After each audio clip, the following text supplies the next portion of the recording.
பக்காவான DTCP and RERA board. அதாவது கோயம்புத்தூர்ல எங்கே, அதாவது நம்ம பொள்ளாச்சி மெயின் ரோட்டில் பார்த்தீங்கன்னா சுற்றி காலேஜஸ் ஸ்கூல்ஸ் அந்த மாதிரி இருக்கிற ஏரியாவில் நீங்கள் இடம் பார்த்துட்டு இருக்கீங்க, இன்வெஸ்ட்மெண்ட்டுக்காக பார்க்குறீங்க அப்படின்னா கண்டிப்பாக இந்த வீடியோஸ்க்கு இப்போ நான் பாருங்கள், ஷார்ட்ஸ் பாருங்கள். சுற்றி காலேஜஸ், அதாவது Ratnam college, Hindustan college, Karpagam engineering college, Karpagam arts and science college, Karpagam medical college, இந்த ஏரியாவில் தான் நம்ம ப்ராஜெக்ட் அமைஞ்சிருக்குங்க. அதாவது Karpagam medical college just opposite தான் நம்மளோட ப்ராஜெக்ட் அமைஞ்சிருக்கு.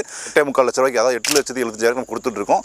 சென்டர் எல்லாமே பார்த்தீங்கன்னா ஒரு 3 சென்ட் தான் பிரித்து போட்டிருக்குங்க. இது புது ப்ராஜெக்ட், நார்த் ஈஸ்ட் எல்லா சைட்டுமே அவைலபிளாக இருக்குது. அமெனிட்டிஸ் பார்த்தீங்கன்னா உங்களுக்கு தார் ரோடு, ஸ்ட்ரீட் லைட்டுங்க, ட்ரீ பிளான்டேஷனு, தண்ணி டேங்கு, அது போக பார்த்தீங்கன்னா ஒவ்வொரு ஃப்ளாட்டுக்குமே நம்ம இண்டிவிஜுவல் ஃப்ளாட்டுக்கு எல்லாத்துக்குமே பைப் லைன் கொடுத்துருக்கோம். சுற்றி காம்பவுண்ட் எல்லாம் பண்ணிருக்குங்க. இங்கே பார்த்தீங்கன்னா உங்களுக்கு 70% நமக்கு அவைலபிள் பண்ணி கொடுத்துருக்குங்க. அது மட்டும் இல்லாமல் நீங்கள் இங்கே இன்வெஸ்ட்மெண்ட்டுக்காகட்டும் இமீடியட்டாக வீடு கட்டி கொடுக்குறதாலும் தாராளமாக வந்து பார்க்காங்க. ஏன்னு கேட்டிங்கன்னா உங்களுக்கு சுற்றி நம்ம காலேஜஸ், ஸ்கூல், அதாவது ரெசிடென்சி ஏரியா தான் போட்டிருக்கோம். டிடிசிபி ரெரா அப்ரூவல் வாங்கி கொடுத்துருக்குங்க. இதில் நீங்கள் கண்டிப்பாக விசிட் பண்ணி பாருங்கள். கண்டிப்பாக சிவில் நம்பருக்கு கால் பண்ணுங்கள். கண்டிப்பாக விசிட் பண்ணி பாருங்கள். கண்டிப்பாக பிடிக்கும். ஏன்னா இது புது ப்ராஜெக்ட், நார்த் ஈஸ்ட் சைட் எல்லாமே அவைலபிளாக இருக்குங்க. கண்டிப்பாக விசிட் பண்ணி போகிறாங்க. தேங்க்யூ.